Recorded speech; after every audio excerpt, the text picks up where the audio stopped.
Frères et sœurs en Jésus-Christ, amis dans le Seigneur, chers visiteurs internautes, que la grâce et la paix vous soient données de la part de celui qui est, qui était et qui vient, et de la part des sept esprits qui sont devant son trône, et de la part de Jésus-Christ, le témoin fidèle, le premier-né des morts et le prince des rois de la terre.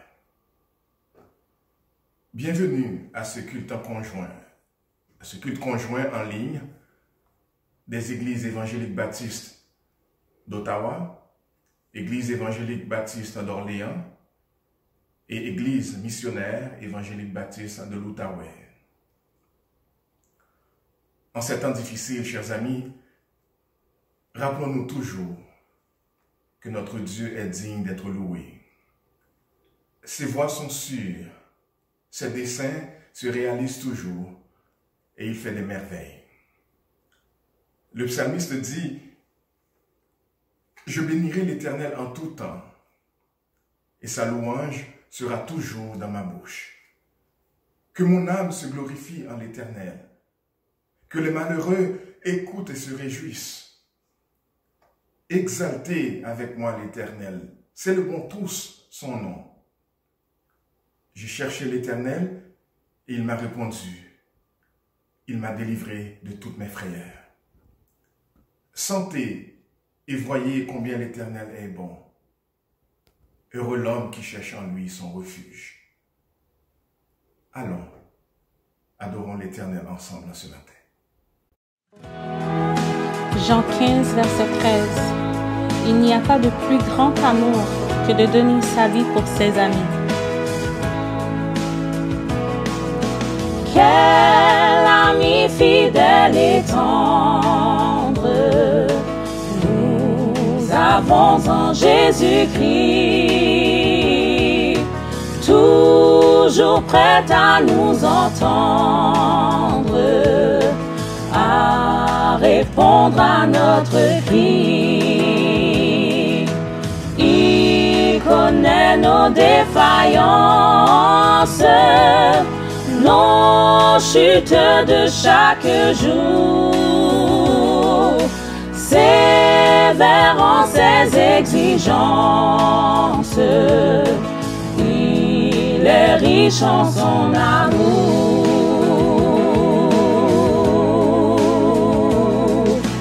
Quel ami fidèle et tendre nous avons en Jésus-Christ,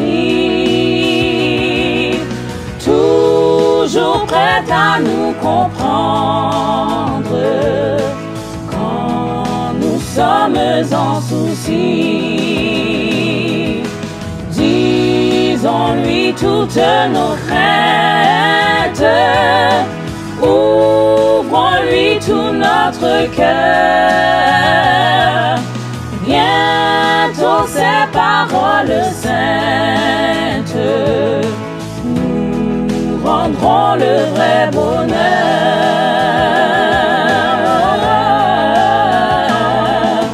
Quel ami fidèle et tendre nous avons en Jésus-Christ.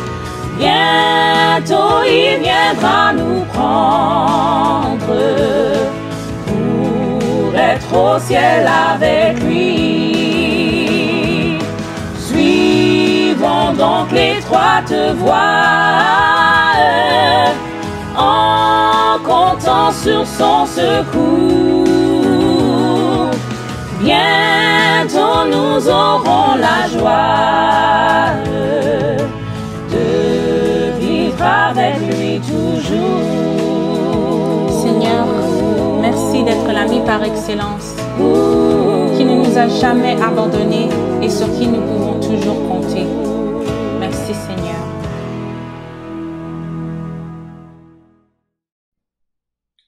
Joignez-vous à moi dans la prière. Seigneur grand Dieu, nous voulons te dire merci pour cette journée que tu nous donnes. Nous voulons te dire merci pour cette opportunité que nous avons encore une fois de t'adorer ensemble, toute la communauté. Nous avons besoin de toi. Nous te demandons, Seigneur, de nous fortifier, de nous ranimer en ces temps troublants que nous vivons.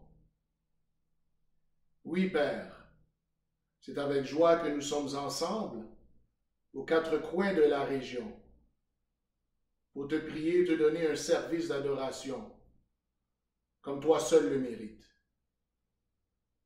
Parle-nous tandis que nous élevons ton nom, tandis que nous déclarons ta grandeur. Prépare nos cœurs à recevoir ta parole.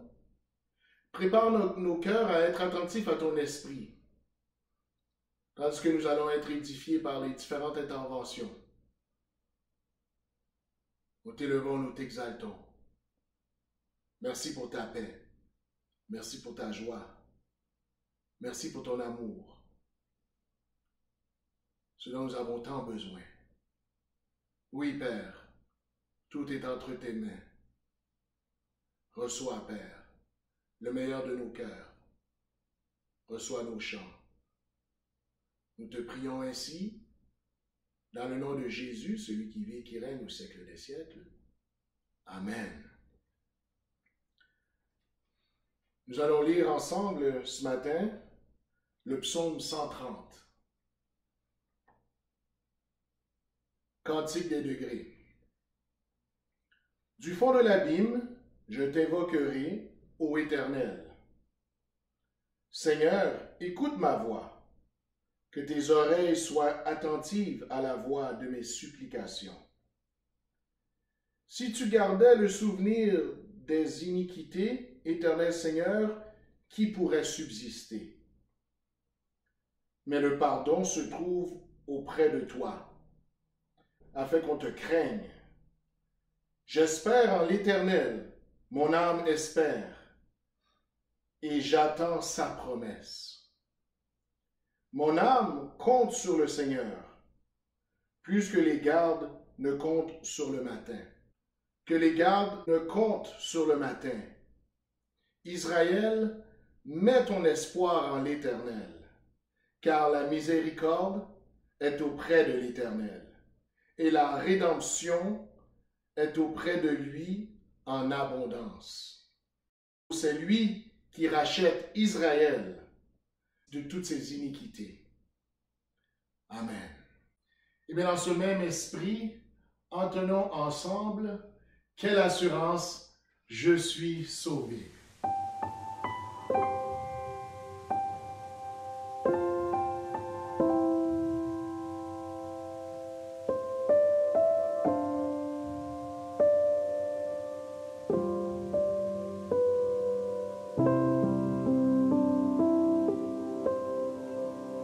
Quelle assurance, je suis sauvé.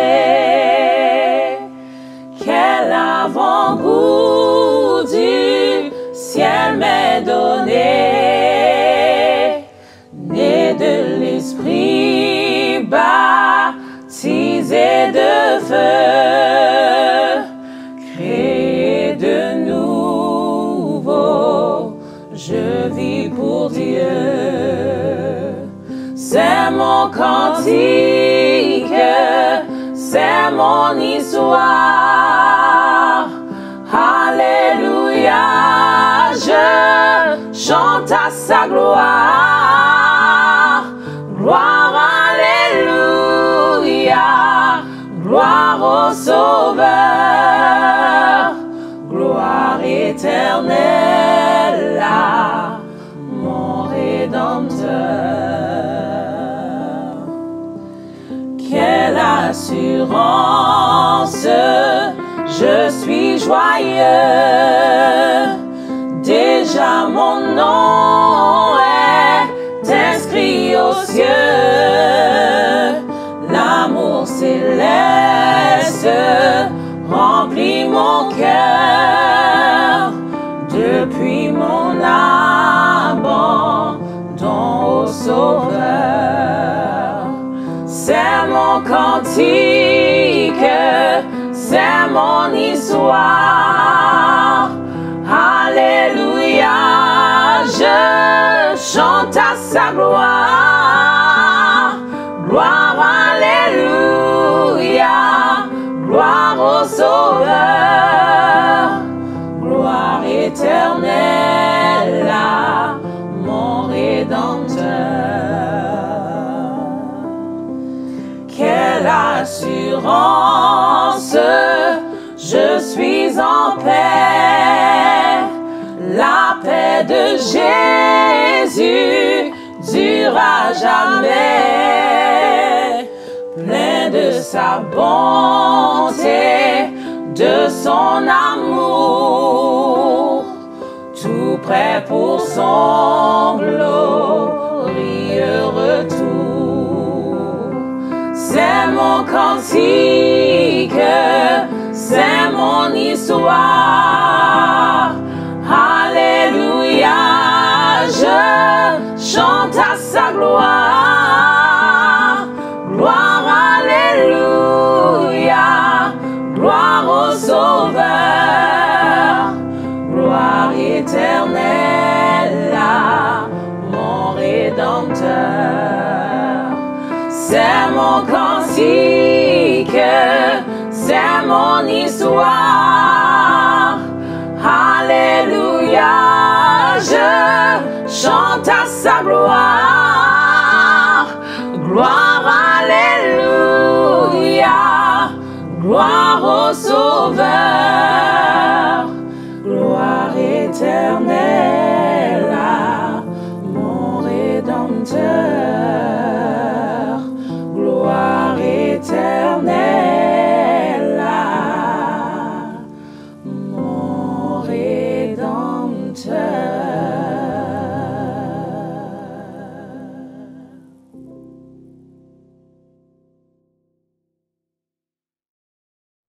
Oui, frères et sœurs, c'est avec assurance que nous pouvons chanter. Quelle assurance, je suis sauvé. Nous pouvons chanter ce chant parce que nous savons que notre Dieu règne et les circonstances actuelles nous appellent à l'humilité et à la prière. Devant un petit virus invisible, des puissantes nations sont à genoux. Ceci nous rappelle qui est en contrôle? Notre Dieu. Le psaume 107, sur lequel est basée une journée mondiale de prière et de jeûne, est un psaume qui nous raconte la délivrance du peuple d'Israël. En 4 fois dans le psaume, il est dit, dans leur détresse, ils crièrent à l'Éternel et il les délivra de leurs angoisses. Verset 6, verset 13, verset 18, verset 19 et verset 28.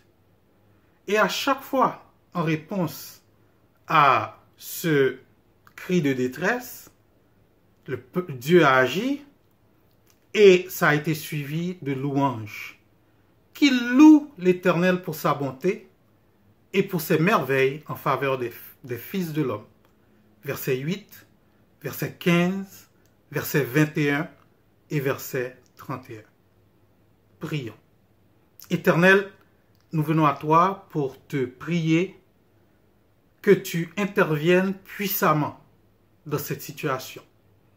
Nous crions à toi parce que nous savons que, au travers de toutes les situations que nous passons, tu n'es pas indifférent. Tu es le Dieu qui règne, tu es le Dieu qui voit toutes les circonstances. Ainsi, nous venons à toi pour te prier d'abord pour le personnel médical, le personnel soignant, Éternel. Parce que si ce personnel n'est pas en santé, les catastrophes pourraient être encore plus graves. Nous te prions de les visiter puissamment, de les soutenir, de protéger leur santé, non seulement à eux, mais à leurs proches, leurs conjoints, leurs familles, leurs enfants éternels, que tu les gardes de tout dommage. Papa, nous venons crier à toi aussi pour la sagesse que tu dois donner aux autorités, où dans ces moments critiques, ils prennent des décisions qui auront des conséquences non seulement immédiates, mais des conséquences qui vont durer peut-être pour une prochaine génération. Éternel, que tu leur donnes sagesse, que tu leur donnes un esprit d'intégrité, un esprit qui les amènera, Seigneur, à considérer le bien du plus grand nombre au lieu de l'intérêt de quelques-uns. Papa, nous venons à toi pour crier à toi, afin que, Seigneur, tu puisses continuer à guider les chercheurs dans leurs recherches. Des milliers, sinon des millions de gens cherchent une solution à ce virus, et nous savons que c'est toi qui as la clé. C'est toi qui révèles ce qui est caché, c'est toi qui révèles ce qui est dans les ténèbres, et nous te prions d'orienter leur intelligence, l'intelligence des chercheurs, vers cette solution, qui est peut-être déjà toute simple, mais que nous ne voyons pas encore. Papa, nous te prions bien sûr pour les malades, ceux qui sont atteints par cette maladie. Nous te prions particulièrement, Seigneur Dieu, pour ceux qui sont en ce moment même où nous te prions, aux soins intensifs, dans les domaines, Seigneur Dieu, où ils sont entre la vie et la mort. Mais nous croyons en ta parole, qui dit, quand je marche dans la vallée de l'ombre de la mort, je ne crains aucun mal, car tu es avec moi. Ta houlette et ton bâton me rassurent. Papa, nous te prions, Seigneur, que tu penses aussi aux autres personnes qui sont malades, peut-être pas de la COVID-19, mais qui, Seigneur, sont inquiets par rapport à leur propre situation. Les cancéreux, les gens qui ont besoin de soins et qui, peut-être, Seigneur Dieu, sont encore plus anxieux. Papa, je te prie de les toucher, de les bénir, de leur faire du bien et de leur rappeler, Seigneur, ta promesse de ne pas promener des regards inquiets, que tu es l'Éternel Dieu, celui qui vient à notre secours et qui nous soutient de ta droite triomphante. Papa, nous te prions aussi, Seigneur, pour les gens, Seigneur Dieu, qui souffrent de santé mentale. Nous savons que cette situation va, Seigneur Dieu, créer de l'anxiété, créer, Seigneur Dieu, une angoisse que peut-être certains n'arriveront pas à gérer. Eh bien, Père, je te prie que tu calmes les esprits, que tu calmes les craintes, et que, Seigneur, dans le nom de Jésus, que tu apaises toute crainte, tout esprit de peur, et que, Seigneur, tu nous amènes au pied de la croix, où tu as déjà fait toute provision pour nous. Papa, nous te prions, Seigneur Dieu, pour que tu bénisses nos foyers. Nous te prions, Seigneur Dieu, que tu gardes nos maisons dans la paix, et que, Seigneur, au travers ces temps de confinement, que, Seigneur, ces temps servent à nous rapprocher de toi. Que nous puissions, Seigneur Dieu, nous rapprocher de toi dans la prière, dans l'étude de ta parole éternelle, dans la méditation, et, Seigneur Dieu, dans la communion avec ton Fils Jésus-Christ. Papa, nous venons à toi et te demandons, Seigneur, dans le nom de Jésus, de protéger l'unité de ton Église en ces temps de grand bouleversement. Papa, ton Église est dispersée. Nous sommes chacun dans nos foyers. Mais nous savons que même si nous sommes éloignés de corps, nous sommes unis par le Saint-Esprit. Car nous sommes animés d'un seul esprit. Papa, donne à ton Église l'unité, la cohésion en ces temps difficiles. Et papa, garde-nous dans ta paix. Nous ne savons pas quand est-ce que nous aurons la joie de nous réunir ensemble encore dans la maison de l'Éternel. Mais nous savons que toi, tu le sais. Et nous avons hâte de dire comme David, de dire comme lui, je suis dans la joie quand on me dit, allons à la maison de l'Éternel. Père, garde-nous, protège-nous, révèle-nous tout ce que tu veux nous montrer en ces heures difficiles et fais-nous du bien. En même temps que nous te prions, nous te rendons aussi des actions de grâce. Parce que nous savons que n'eussent été de ta main, les choses auraient pu être encore plus compliquées. Papa, ainsi nous te rendons grâce pour la paix sociale que tu donnes dans ce pays. Pour la paix où nous voyons que, Seigneur, par la grâce de Dieu, les gens, nos concitoyens, obéissent en grande majorité aux consignes. Nous ne voyons pas de manifestation, nous ne voyons pas de désordre. Et nous te rendons grâce pour cela. Nous te demandons, Seigneur, de continuer à maintenir la paix sociale dans ce pays. Papa, nous te rendons grâce aussi pour les hôpitaux, pour les gens qui ont été guéris déjà du Covid-19 et pour encore les autres qui seront par la foi guéris. Nous te prions de continuer ton œuvre. Nous te rendons grâce certainement pour les moyens, les ressources que tu donnes au gouvernement, aux autorités, pour nos chefs, pour nos leaders, pour les pasteurs qui sont en train de te prier et qui cherchent ta face. Papa, nous avons l'assurance que toute chose concourt au bien de ceux qui aiment Dieu, de ceux qui sont appelés selon son dessein. Et nous avons déjà hâte de voir quel bien va sortir de cette situation difficile. Papa, nous comptons sur toi. Nous te remettons, Seigneur, nos vies. Nos vies sont entre tes mains. Nos projets, nos rêves, nos familles, tout ce qui nous concerne sont entre tes mains, Papa. Eh bien, fais-nous grâce, assiste-nous. Que ta parole trouve un chemin fertile dans nos cœurs en ces temps difficiles. Que ta parole soit proclamée avec autorité, clarté, simplicité, Seigneur, en ces temps. Et que des hommes, des femmes viennent à réaliser que tu es Dieu et que tu domines sur toute la terre. Père, couvre-nous de ta grâce et remplis-nous de ton esprit. Au nom de Jésus, nous t'avons prié et te rendons grâce. Amen.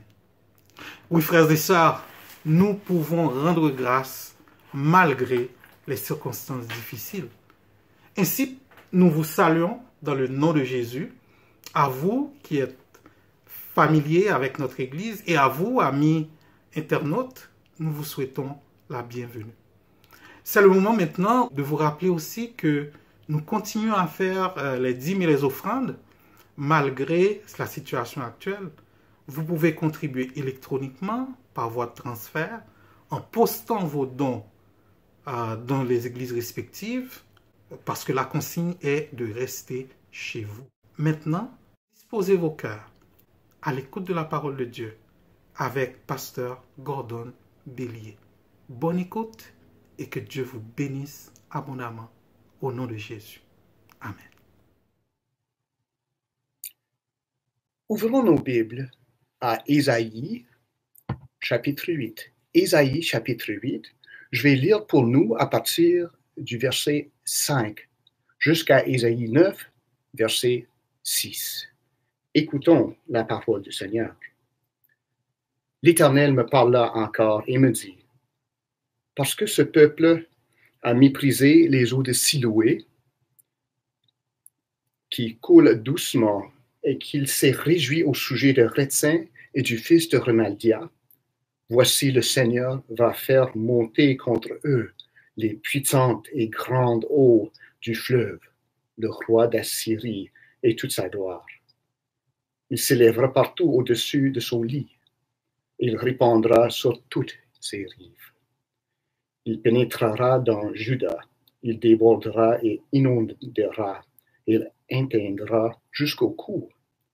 Le déploiement de ses ailes remplira l'étendue de ton pays, ô Emmanuel. Poussez des cris de guerre, peuple, et vous serez brisés. Prêtez l'oreille, vous tous qui habitez au loin. Préparez-vous au combat et vous serez brisés. Formez des projets et ils seront anéantis.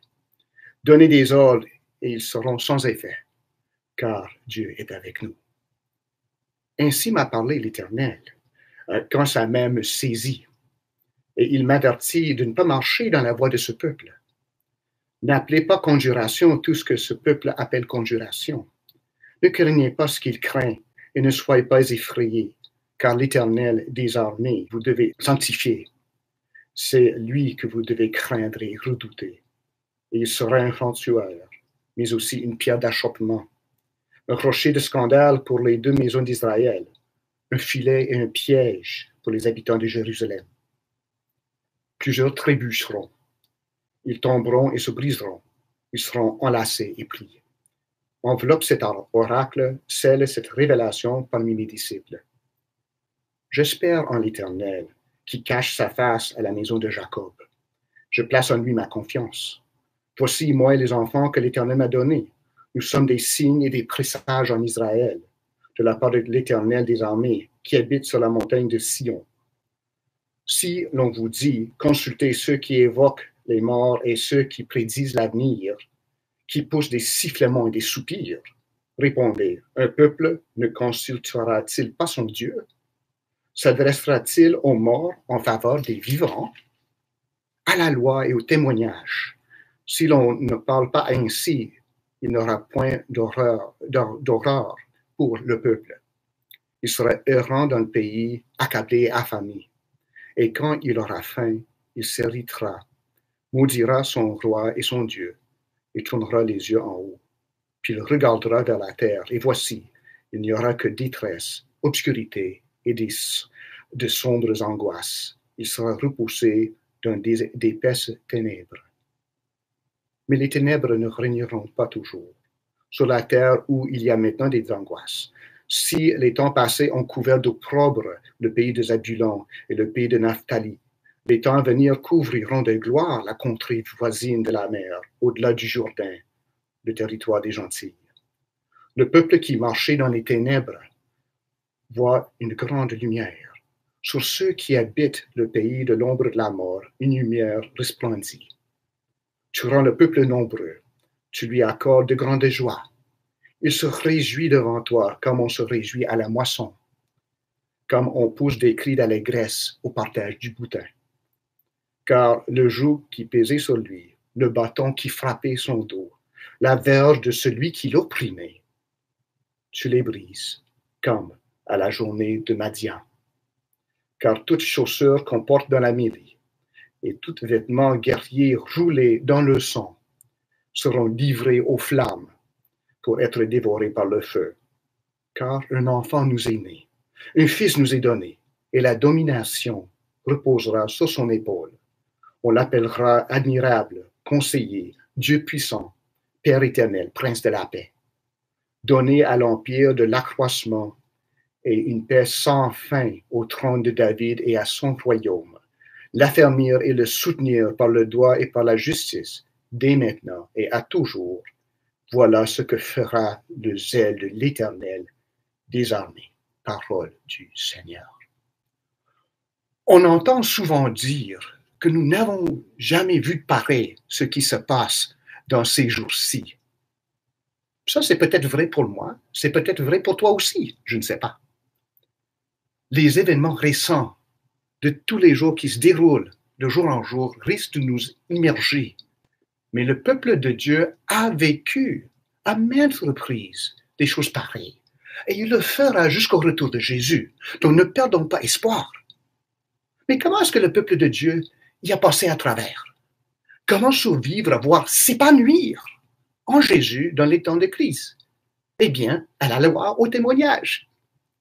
Ésaïe a eu à prononcer des nouvelles désastreuses. Elles n'ont pas manqué de l'ébranler lui-même, prophète du Très-Haut. Même fidèle, il devra passer à travers le même jugement que les autres, les effets néfastes.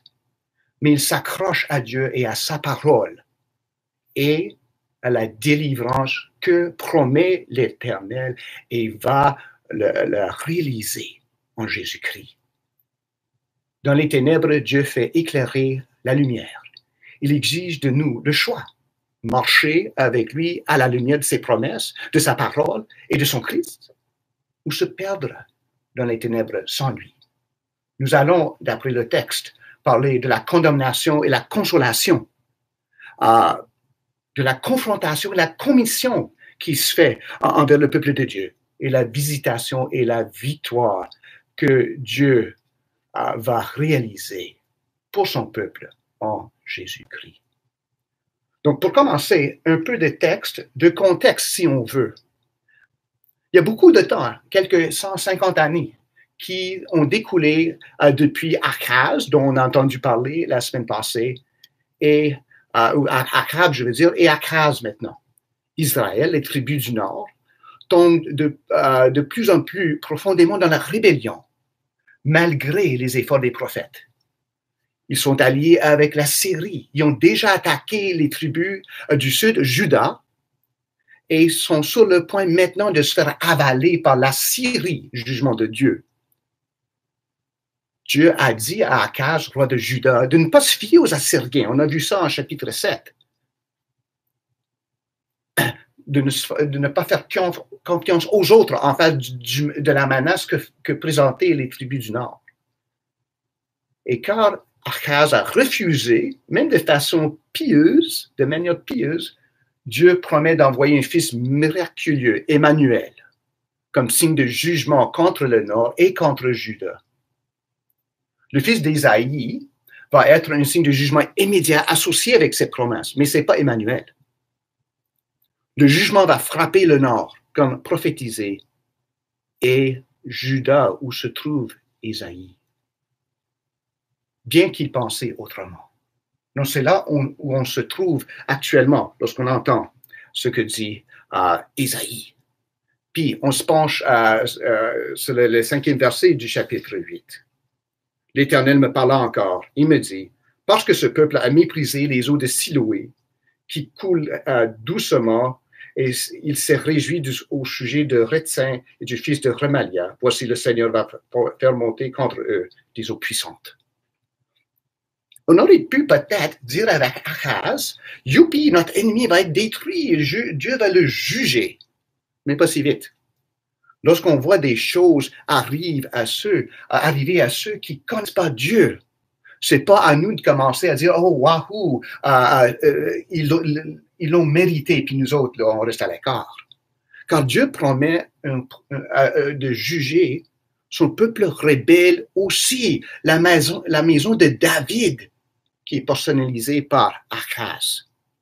Un jugement dont vont souffrir même les élus, le reste fidèle, y inclut Ésaïe. Puis ils ont à faire face ici. Donc on a l'accusation d'Ésaïe. Il parle de ce peuple. C'est peut-être bien Éphraïm, probablement. Ils ont rejeté la rivière Siloé à Jérusalem pour Rétzin. C'est de ça qu'il parle. Mais peut-être aussi le peuple de Juda, qui ont perdu confiance en Dieu. En tout cas, les eaux au lieu de l'eau de Siloé, qui était disponible à Jérusalem, ils vont faire face au torrent de l'Euphrate, l'invasion des Assyriens. Et ces eaux vont atteindre Juda jusqu'au cou. Donc, il y a un jugement qui va venir, puis ça va aussi frapper le peuple de Dieu. On n'est jamais à l'écart de ces affaires-là. On les trouve de nos jours lorsque nos voisins qui ne connaissent même pas Dieu souffrent. Nous en échappons pas. Nous souffrons avec eux. On est aussi assujettis au jugement du péché général qui tombe sur le monde à cause de la rébellion de l'homme. Et aussi, c'est pas juste le peuple de Dieu qui va souffrir, mais on voit ici, il pénétrera dans Juda, il débordera et inondera, verset 8. Il atteindra jusqu'au cou. Le déploiement de ses ailes. Les ailes d'Assyrie, c'est un symbole du pouvoir assyrien, un genre de lion avec des ailes. Remplira l'étendue de ton pays, ô Emmanuel. Là, Dieu ne parle plus à Akaz, il parle au Messie qui va venir. Puis il dit à Emmanuel, Dieu avec nous, le Messie promis en chapitre 7 qui va être réalisé avec la naissance de Jésus-Christ, Fils de Dieu, à peu près 700 ans après ce prophétie-ci. Il lui dit que ton pays dont tu es roi, fils de David, fils de Dieu, ça va atteindre ton pays. Jésus le Messie, celui en qui se réalisent tous les projets de Dieu, tout ce que Dieu fait, même ce qu'on voit aujourd'hui. Il ne va pas être roi d'un pays puissant, mais grâce à Akaz, à la maison de David déchue, d'un pays conquis. Jésus, roi du monde, sauveur de son peuple, portera les tristesses et les souffrances des autres. C'est quelque chose comme peuple de Dieu en Jésus-Christ à quoi nous devons penser. Dieu impose aussi des fardeaux sur son peuple parce qu'il l'a fait en Jésus-Christ. Donc, on voit le royaume du Sud condamné. Mais il y a une consolation aussi, un mot d'espoir pour ceux qui vont voir tomber sur eux le même jugement qui va tomber sur ses voisins. Verset 9. Poussez des cris de guerre, peuple, vous serez brisés. Car, verset 10, Dieu est avec nous. Pour les fidèles, quoi que puisse planifier l'ennemi, il ne va pas nous faire couler.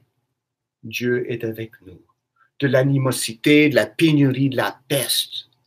Ceux qui le reçoivent autour de nous sans espoir, dans l'effroi, dans la crainte, nous avons la garantie en Jésus-Christ que peu importe ce qui puisse arriver, ça ne va pas nous atteindre ultimement. Dieu va nous garder en Jésus-Christ. Il va nous protéger. Il nous a aimés en Jésus-Christ. Nous sommes les siens. Nous appartenons à lui. Il ne va pas nous laisser nous écarter avec les autres. Mais même si on appartient à Jésus, nous voyons ici, comme notre Seigneur l'a fait, nous souffrons souvent des malheurs, voire du jugement de Dieu qui afflige nos voisins, nos croyants.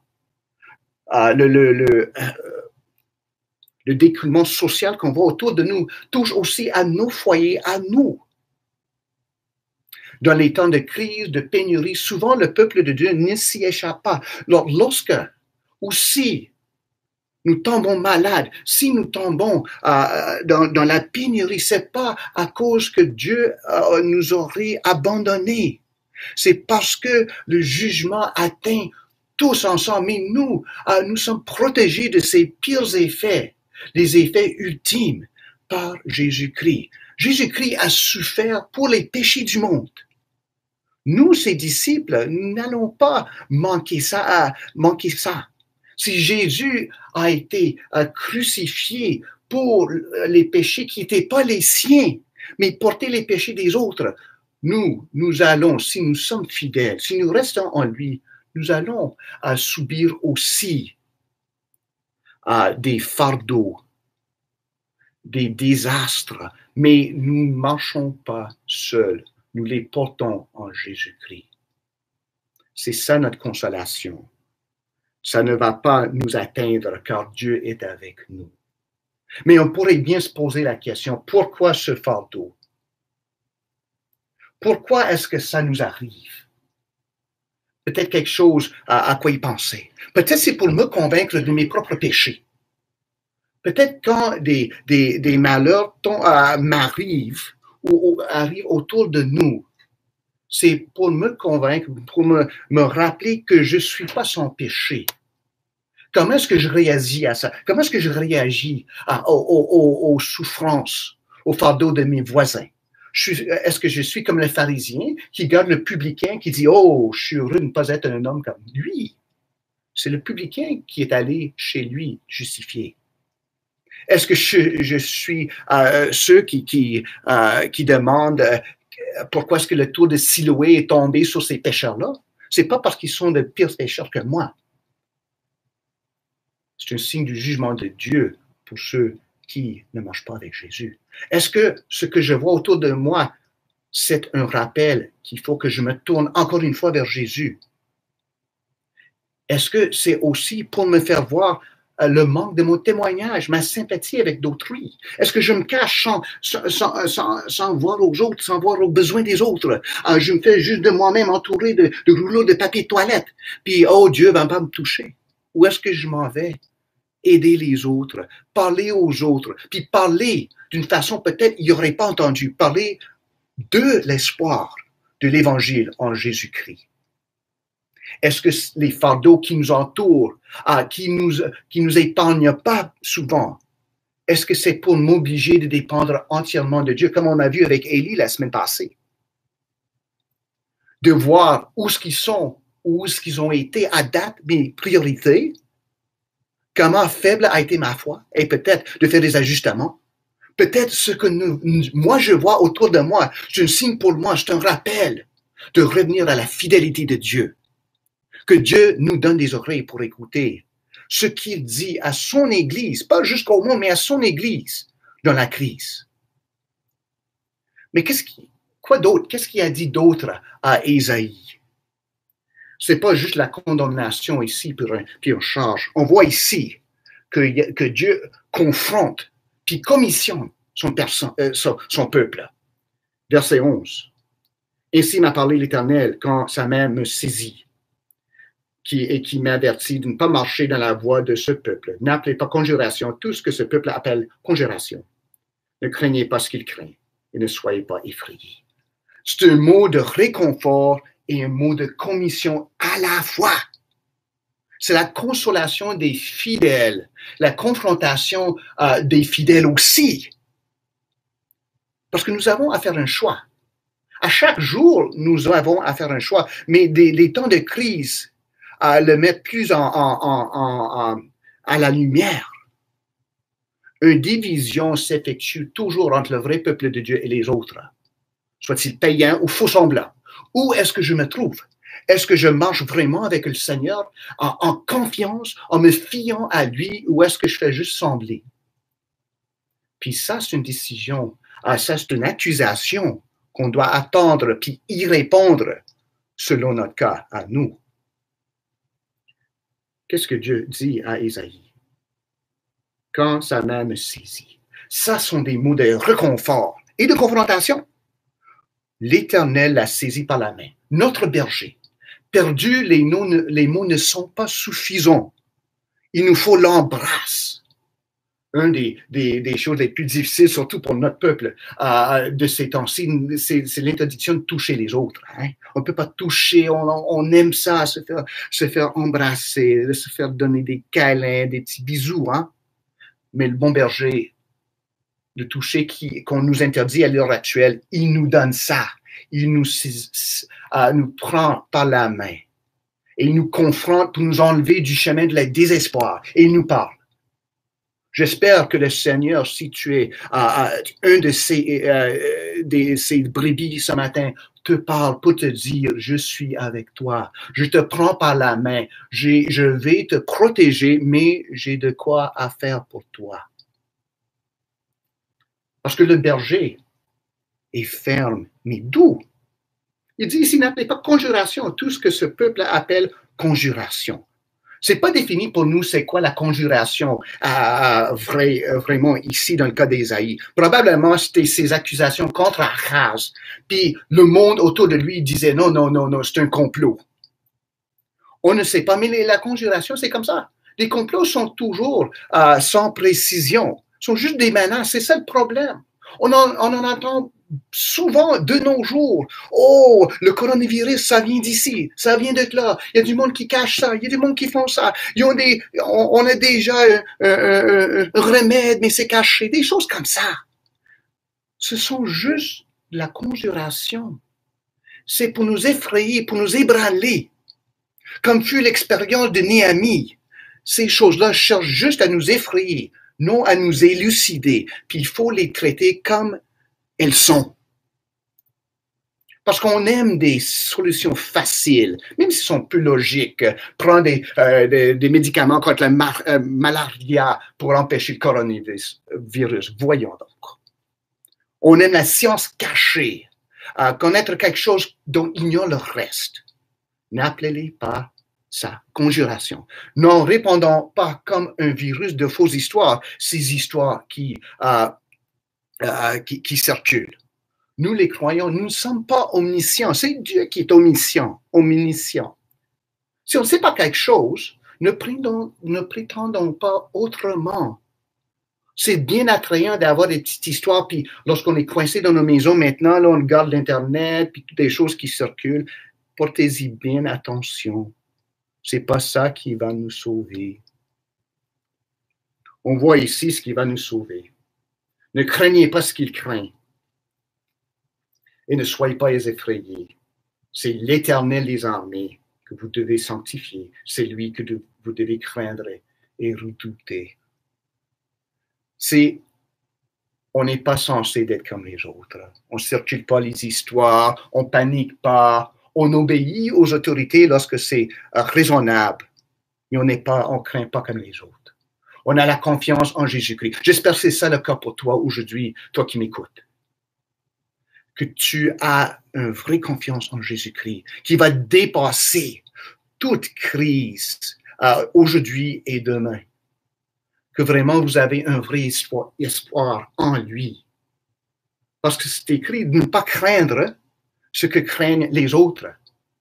Mais par contre, on est à craindre.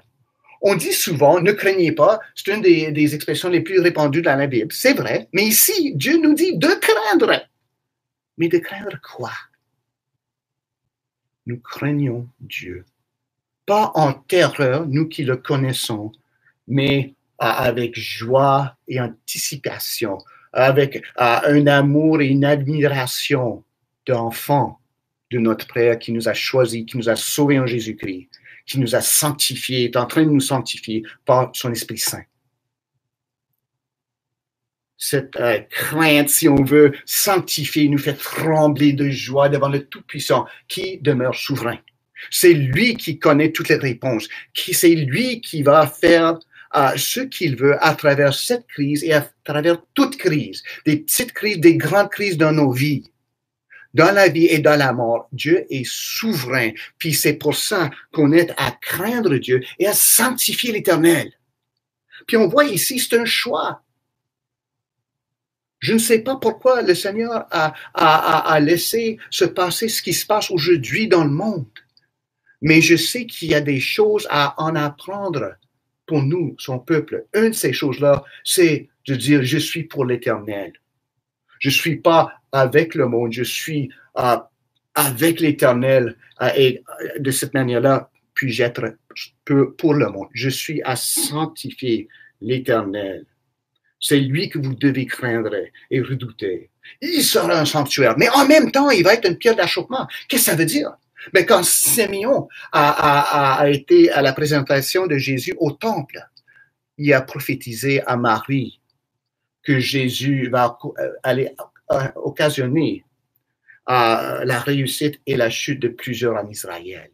C'est Jésus qui divise. C'est la montagne qui nous sépare, ceux qui sont avec Dieu et ceux qui sont contre. C'est pas question de demander est-ce que je suis une bonne personne. Tout le monde veut être ça. Mais est-ce que je suis en Jésus-Christ, pour lui, sauvé par lui, vivant pour lui? C'est ça qui divise. Puis, la crise actuelle n'a rien changé, sauf que peut-être faire briller une lumière sur l'état de notre âme. Oh, ce sont les jours qui mettent à l'épreuve l'âme de l'homme. Notre question, où suis-je ce matin? Connais-je Jésus? Suis-je un faux semblant? Est-ce que je fais juste réchauffer des bancs? Il n'y a personne qui s'en aperçoit. Où est-ce que je suis avec Jésus? Parce que les bancs d'église sont vides maintenant. Grande église, grand bâtiment, petit bâtiment. Les bancs d'église ne servent à rien. C'est Jésus seul qui peut sauver. Cet avant-goût, c'est pas le jugement final de Dieu qui se passe actuellement, je pense. C'est un avant-goût de ce qui va se passer. Lorsque ce qui est vraiment un peu présagé aujourd'hui va se passer, où est-ce que je vais me trouver? En Jésus-Christ, en sécurité, dans le sanctuaire de l'Éternel ou en dehors. Puis face à ça, une commission qu'on voit donner au peuple de Dieu par Israël. Verset 17, on passe à l'attaque. On n'est plus dans la crainte, on n'est plus là au défensif. On passe à l'attaque. C'est là, on réagit alors. On se soulève, on prend nos armes, puis on marche. J'espère en l'Éternel, verset 17, qui cache sa face à la maison de Jacob. Je place en lui ma confiance. Voici, moi, les enfants que l'Éternel m'a donnés. Nous sommes des signes et des présages en Israël. Ça, l'Épître aux Hébreux, chapitre 2, le cite, parlant de Jésus-Christ et son Église. Nous sommes des enfants de Dieu. Nous sommes à ceux qui fonctionnent comme signes et présages au monde. Est-ce que c'est bien le cas? Est-ce que moi, je suis un signe au monde? Ah, c'est ça, un homme qui a confiance en Dieu. Peu importe ce qui arrive, il chancelle pas. Il est peut-être ébranlé, mais il tombe pas. Il garde toujours confiance en son Jésus. Il faut que je connaisse ce Jésus-là. Est-ce que c'est ça le cas pour moi et pour toi? Puis Isaïe continue ici. Si on vous dit consultez ceux qui évoquent des morts et ceux qui prédisent l'avenir, qui poussent des sifflements et des soupirs.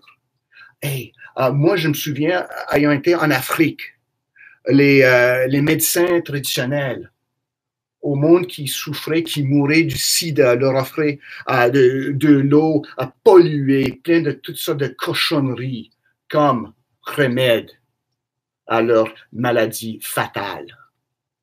Est-ce qu'on cherche ça aujourd'hui? Ou est-ce qu'on cherche l'eau pure qui va nous donner la vie? Que dit-il, Ésaïe, verset 20? Il dit, à la loi et au témoignage. Si on ne parle pas ainsi, il n'y aura point d'aurore pour le peuple. Il faut aller à la parole de Dieu, aux promesses de Dieu, à la lumière de Dieu. C'est ça qui donnait à Ésaïe l'espoir dans son temps. Il ne chassait pas des faux prophètes, du monde qui avait une vision, du monde qui promettait ça, promettait ci. Oh, j'ai le remède pour le coronavirus. Vous avez juste à m'envoyer 1000 piastres puis toucher l'écran, je vais te guérir. Je peux pas, moi. Non, je me porte à la parole de Dieu qui ne change jamais, qui c'est toujours une parole firme, parole fiable pour moi. Puis à la place de chercher tout autour pour des secrets, des affaires cachées du monde qui se vante de ça puis de ci, nous nous portons à Dieu puis à sa parole qui ne change jamais. Puis cette parole-là parle de Jésus-Christ. Est-ce que mon espoir aujourd'hui est dans la parole de Dieu? Une chose que nous avons tous trouvée, j'espère, c'est que l'emphase tombe sur notre culte familial, hein? Puis écoutez la parole de Dieu, écoutez les vieux chants. C'est ça qu'on trouve chez nous, là, des vieux chants d'antan là, qui parlent avec la parole, du Dieu, de Jésus, de la parole. Oh, c'est tellement un réconfort. Est-ce que je trouve là mon espoir? Est-ce que je présente aux autres un signe, un présage de l'amour et du jugement de Dieu en Jésus-Christ? Est-ce que je réponde à cette heure comme Isaïe a répondu? Mais on voit que le texte ne se termine pas là. On avance, puis j'ai vraiment pas le temps de passer en détail là-dessus, parce que pour plusieurs, Isaïe 9, c'est un texte de Noël. Oh, ça annonce la naissance de Jésus. On le lit juste au mois de décembre. Ben, c'est un texte qui annonce la naissance de Jésus. Mais c'est dans le contexte du jugement et du secours de Dieu. Parce que on se fie à Dieu, mais en fin de compte, on a besoin de son aide. La réponse de l'Éternel aux besoins de son peuple, c'est le salut de Dieu en Emmanuel. Car un enfant nous est né, un fils nous est donné, et la domination reposera sur son épaule. On l'appellera admirable, conseiller, Dieu puissant, Père éternel, Prince de la paix. En fin de compte, même rester fidèle à Dieu dans son milieu, rester fidèle à sa parole, n'allait pas délivrer le peuple de Dieu. Il fallait que Dieu vienne lui-même en Jésus-Christ les délivrer. Puis c'est ça qu'il a fait en Jésus-Christ. Il l'a fait et puis il va retourner un jour. On parle du COVID.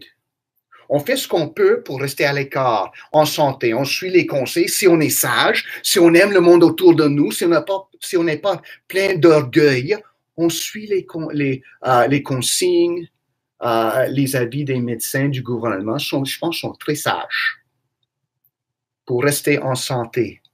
Comme Ésaïe, écoute la parole de Dieu, suit l'Éternel, marche en sainteté. C'est ça qu'il faut. Mais si le COVID nous poigne, il me faut de l'aide. Je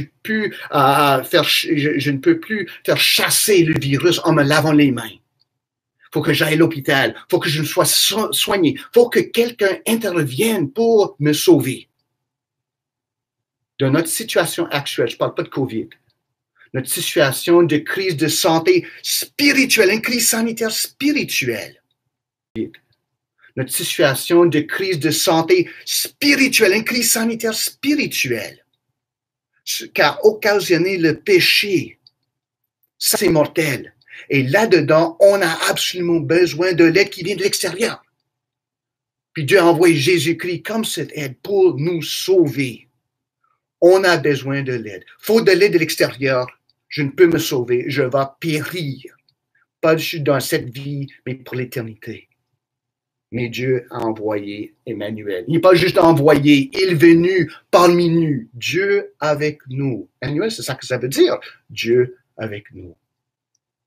L'espoir d'Ésaïe, du peuple de Dieu depuis Genèse chapitre 3, et l'intervention du grand physicien Jésus-Christ, qui est venu faire ce que nous ne pouvons pas faire nous-mêmes. Nous laver nos péchés, nous réconcilier avec l'Éternel, nous introduire à la famille de Dieu en lui. En temps de crise, on a besoin de ce que quelqu'un s'interpose pour nous enlever du trou. On n'est pas capable nous-mêmes. Ésaïe l'a réalisé, il s'en est rendu compte. Est-ce que nous sommes rendus compte? C'est important. Le COVID, ça va passer. Il y a peut-être plusieurs qui vont mourir. Mais un jour, on aura tous à faire face à Dieu. COVID ou pas COVID, on va tous périr un jour, puis c'est là le jugement. Sommes-nous prêts à y faire face? Connaissez-vous Jésus-Christ? Est-il ton Seigneur? Est-ce que si, soit le COVID, soit autrement, te prend aujourd'hui, est-ce que tu vas pouvoir faire face à Dieu? Si vous êtes en Christ, craignez pas. Vous allez être dans la présence de Dieu, ton Père, en paix. Mais si vous ne connaissez pas Jésus, si vous respirez toujours, il y a toujours temps d'écouter sa parole. Jésus est venu pour des pécheurs, ça t'inclut. Venez à lui, cherchez le secours, cherchez le remède. Ceux qui souffrent du COVID, bien des fois, il faut qu'ils installent un ventilateur pour les laisser respirer. Nous avons besoin de cet air pour nous faire vivre. Et Jésus seul peut nous donner ça. Allez-vous vous fier à lui. Oh, je le prie. Ceux qui le connaissent, nous qui le connaissons, ayons de l'espoir, suivons-le. Ceux qui ne le connaissaient pas, oh, que vous veniez à Jésus. Vous pouvez rentrer en contact avec l'Église si vous avez des questions. Moi, des fois, je suis difficile à comprendre. Parlez des amis qui connaissent Jésus.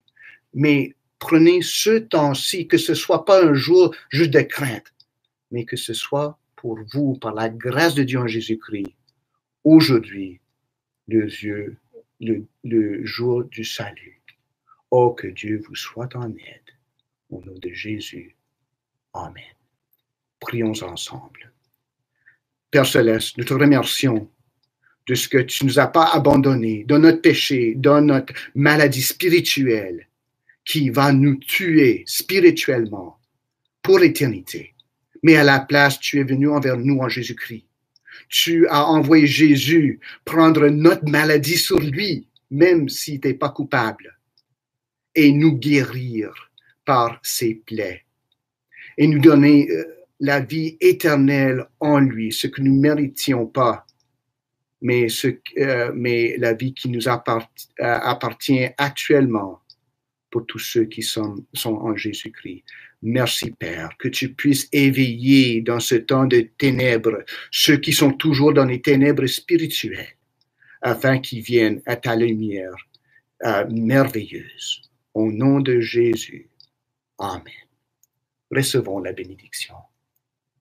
Que la grâce de notre Seigneur Jésus-Christ, l'amour du Père et la communion fraternelle de l'Esprit Saint soient avec nous et restent avec nous aujourd'hui et pour toujours. Allons dans la paix du Seigneur. Amen.